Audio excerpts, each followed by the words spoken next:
Hello everyone.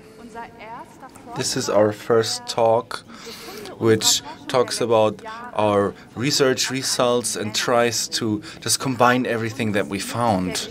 We looked at the history of internet politics in Germany, and you could say that our results is that this has a lot to do with the creation and fall of a pop star from a niche into the mainstream, enjoys the spotlight, and then hides to the sides.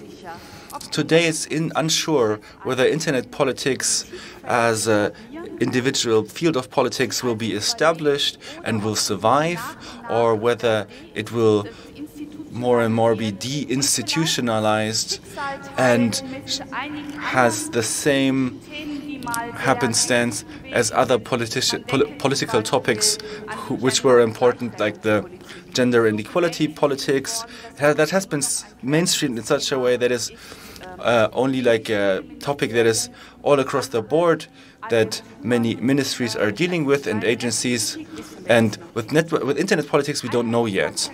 One of our central theses that we want to present today is that fields of politics always are established around something that is a good worth saving. From the environment politics, we know this, like air and earth and water are like goods worth saving. In privacy, you could say that the principle of informational self-sufficiency and reliance is important enough to create politics of privacy and establish it as its own field.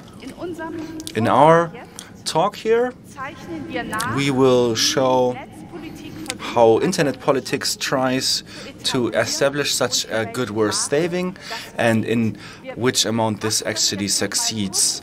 Let's just show our theoretical framework.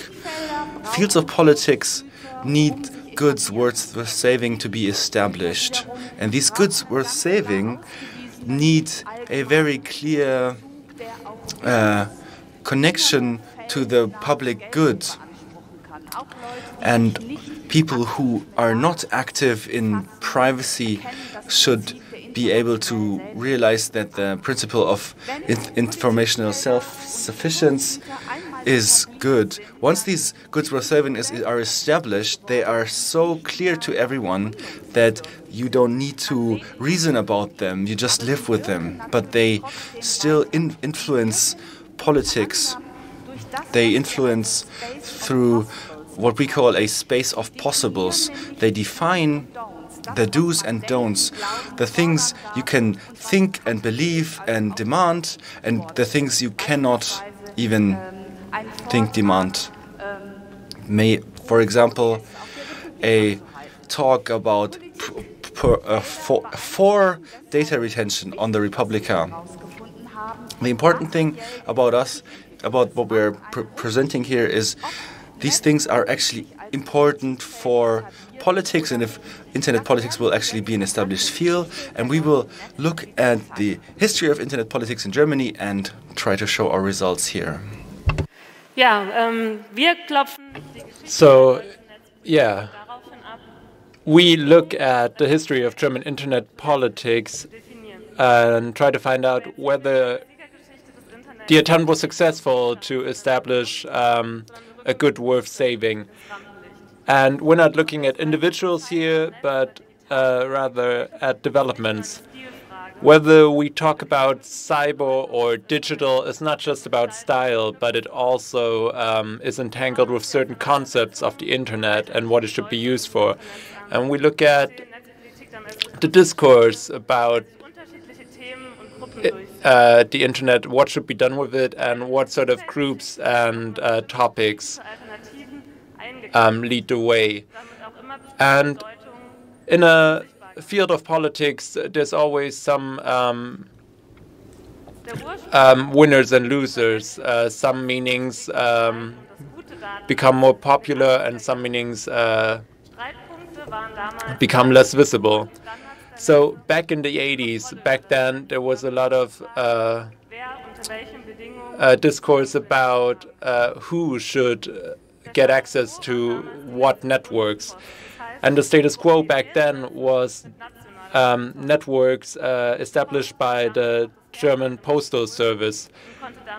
So it was national and it was proprietary. And so the German Postal Service could set the prices for the consumers.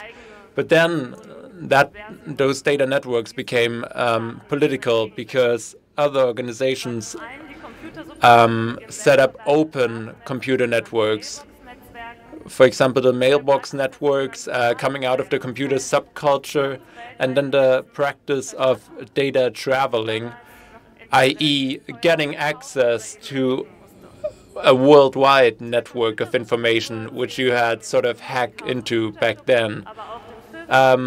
For example, the CCC, the FIFF, or the FÖBUT, which is today known as Digital Courage, organizations which were established in the 80s and up until today still continue their agenda. And so there was also a second community, the science networks, computer scientists and engineers in Dortmund and Karlsruhe at universities. And what we see here is the development of an aesthetic of open network architecture. So it should be robust, it should be decentralized, and all of those attributes could be found in TCP/IP. And these two communities, with their own very different practices, laid the foundation for open internet politics. It was a global frame of mind. It was very different from the state-owned and postal service-owned limited networks. But still, this was a very small community, and the internet hadn't made a breakthrough in Germany yet. So still in the 1990s, the networks run by the Deutsche Telekom, Germany's biggest communication service provider, were mainstream. And so those services were limited to OSI protocols. So they didn't use TCP/IP, but rather the OSI-based data P. And then in the 1990s, the idea of open data networks was also applied to the internet. So the internet was sort of discovered as something worth preserving, but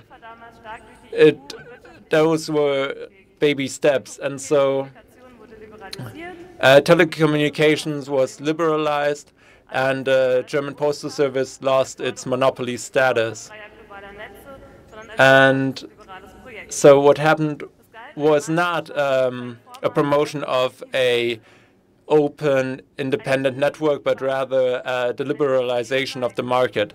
And so IT became, was seen as a new mode of production, the future of work.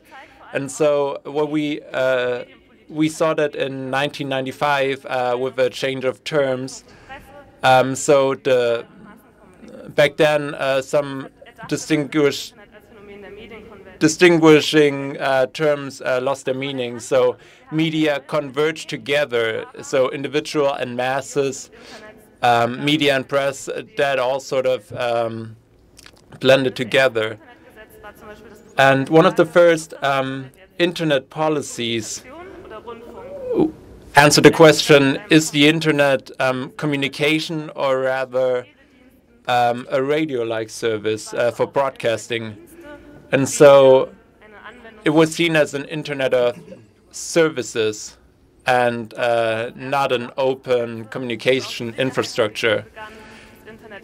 And then also security laws were applied and started being interested in the internet.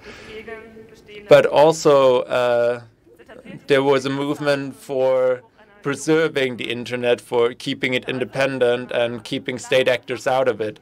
Of course, this was only a small community grounded in the computer subculture of the 80s, but this also brought us the very first internet politicians. And so this small coalition of internet people said that the internet was basically a room of its own, needing its own laws. And maybe it could even self-regulate using a netiquette. And so the internet was seen as an open room for discussion that was to be preserved, and state actors should be shut off. But still, in public discourse and in politics, it wasn't seen as this good worth preserving. And so we can also see that communication society and information society weren't taken up by public groups. So the community didn't like those terms, but they were forced to use these terms if they wanted to participate in the public discourse. Now, as we reach the 2000s, we see things changing. In the early 2000s, we see an increase of NGOs, organizations that explicitly call themselves interested in internet politics, and also they start to proclaim the free internet and the free infrastructure and to protect them. This usually happens out of the general public, though, at first. The good worth preserving changes, though, because people actually succeed in promoting the idea of a free internet and connecting it to the idea of human rights. So about in the middle of the 2000s, this helps the idea of an open internet to reach a new public, to get new actors, and to create new expertise. This does not mean that all of this becomes one single village, but you can say like the data privacy people sympathize with the goals of others, but they are their own community. But more and more organizations are created that say the internet as is a space and a room and a good worth preserving. The internet as open infrastructure is talked about with a common good rhetoric. So we would say that at this time, around 2005, the good worth preserving got a kind of iconic pop culture character, and it is cool to talk about the internet and defend its freedom. We can state various iconic examples from which you can see that the idea of an open, free internet was actually defined. The first example is Zensursolar, the Zensursolar debate that had the slogan delete instead of block. And that was going so strong that established politicians had to deal with it, other than it had happened in the information society debate, where established politicians were ignoring the civil discourse, and the civil discourse had to follow the politic, and now it's the other way around. Internet politics, terms like internet politics itself, but also the demands that are stated are actually part of established politics and are taken over and talked about. And in parliament and in the ministries, people actually have to talk and react to these. And this is important because Ursula von der Leyen's politics, which was directed against child porn, was, of course, totally accepted in society. So she should have had the public and journalists on her side, but instead it was possible to put her on the defensive with these demands of internet politics. So you realize that the defining force in these times was that de Maizière, for example, took on internet politics demands. So he also took on the language of internet politics. And even the history of the Pirate Party can be looked at under these signs. What the Pirate Party tried to do was to do this internet politics business like open access and free infrastructure. And they tried to further this even over internet politics and like create a field where people talk about, and they failed. They were not successful in publicly talking about the public good worth saving and preserving in the public to establish that. So these are the limits of this process of expansion of the internet politics community. So the failure of the Pirate Party shows us the limits of how much the public is being able to accept the idea of the internet as a thing worth preserving. Now we reach the 2010s, and here we meet a very weird establishment. The term internet politics is almost being forgotten. It loses its pop culture status and becomes more marginalized. But at the same time, the topic open infrastructure is not a topic that anyone is interested in. We saw that the topic of net neutrality never really gained any traction. It was always seen as too complicated and too marginalized to be really mobilizing, to see mobilizing effect, not like copyright discussions, for example. Instead, we have the topic of data. And the topic of data is, as we see it in a primary way, a business politics topic, and it did not, there was not a counter idea, a visionary, good worth saving idea regarding the topic of data. So we can see various elements that might be seen as good worth preserving, like data commons, open access, data privacy maybe. So you see the building blocks, but it didn't gain any tractions in a way that you could talk about force of definitions like we saw them in the middle of the 2000s.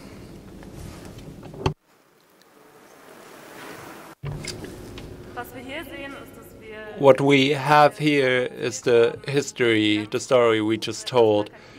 A little rough around the edges, 3 phases. In the 1990s, we have the heading Information Society, talked about the internet, and then in the 2000s, internet politics, and in the starting in 2010, digitalization and cyber. So this shows the career in a quantitative frame that the terms took, but it also shows how the meaning of internet changed in public discourse. So within these terms, different actors and different topics emerged and set their agenda. So for example, in the 2000s, internet politics, we can see that good worth preserving was made mainstream regarding the internet in combination with civil rights, freedom, and data protection. Only during this phase it was successful to challenge popular opinion on the internet. And we can see today economic terms like industries and industries 4.0 are pushed to the foreground. And then we have cyber as some politically charged term And of course, the term cyber, back in the 90s, there was really a different meaning to it, and it was coined in a different way regarding economic and political frameworks. Yeah, so we can see the topics have changed, but also the people who are being associated with these terms. So in the 90s, as today, we have state actors, governments, the EU, or Merkel, Gabriel, and Söder, German ministers, are associated with internet politics, while back in the 2000s we had Beckedahl and Notz, or Klingdahl, people coming out of the community back then. And so what we see is that each of these terms have their own frame of reference, and whether the internet is being seen by itself as good worth preserving, or if it's seen as an economic, for its economic uses, yeah, that's important.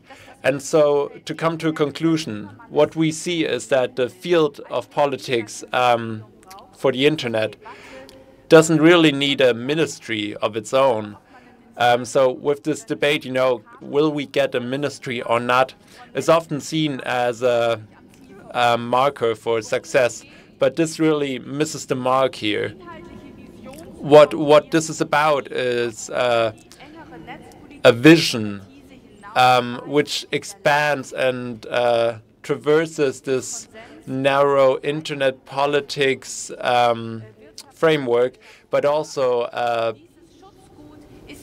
becomes achieved by going into different areas of society and getting feedback from large masses of the people and from the industry as well. And this good worth preserving really lost some traction in the last few years.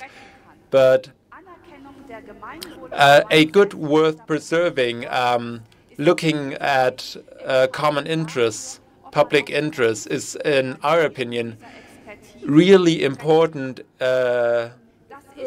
for the question whether we have a professionalization of this field or not. And so not only is this important for the terminology field of politics, not a field of politics, but it also matters for the materialistic political discourse, whether we only see the internet as part of the economy, as part of society, or whether we see the internet as a good of its own and thusly anchor it in a ministry of its own. Thank you. All right, before you all get up and run away, we have a few more minutes for questions. So please raise your hand if you have a question and come towards me. Thank you very much for this talk. I thought that you see the internet as something that has not changed. I think the internet itself has really, really changed over these decades, and you should really take this more into account. So these euphoric ideas of the internet as a shared room and cyberspace disconnected from the real world, like the Valo Manifesto, this internet does not exist anymore. The internet is very oligopolic. There's so many more people in there than before. There's brands and companies, the Internet of Things. I was kind of missing that in your talk. So let's not talk about the internet, but maybe include the development of the internet itself more. What are you preserving if you preserve the internet? There has to be something normative. It's not like we ignore that, Ingrid. It's only that we have just a half an hour, so we kind of had to be very precise in the things that we actually talked about. So, for example, the point where the idea of a free and open internet, and it's a lot of time it's about the infrastructure, that loses any ideas in the time of Snowden. No one actually was interested in that idea anymore at that time. And what we are saying is that the transformations that happened, like phenomena like big data, have lots of critical reflection, but no positive vision coming out of them, during which you can use to make internet politics demand, so that the society will actually accept it and be supported. I also want to say that we actually tried to show this transformation in the 90s. It was very dominant, the internet as its own space, and cyber utopia and so on, in a very German version of them, but also because through internet politics it was conjoined with human rights and stuff like that, and that's why it's not used as this autonomous separate space anymore. And through digitalization we see the expansion of this idea. So this is actually the thing that we wanted to show, this transformation. Thank you very much from me. I'm Daria from LOAD. It's a group for liberal internet politics. So my question is, what are we supposed to do?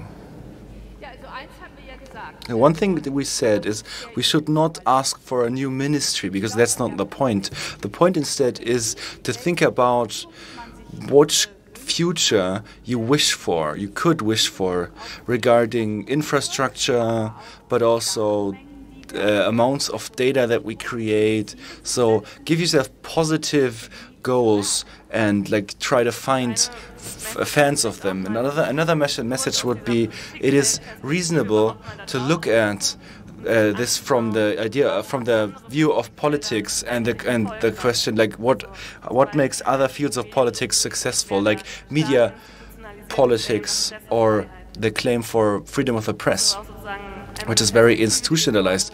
And that's a perspective that we want to show, which you can use to orient yourself to make a common shared vision and institutionalize that as well. And also that you don't see that as a niche product, but instead find a connection to larger principles like human rights and create that connection actively, because using that you find sympathizers and can connect to other actors. Thank you. That was all the time we had. Please applaud Jeanette Hofmann and, sorry, I didn't understand the second name.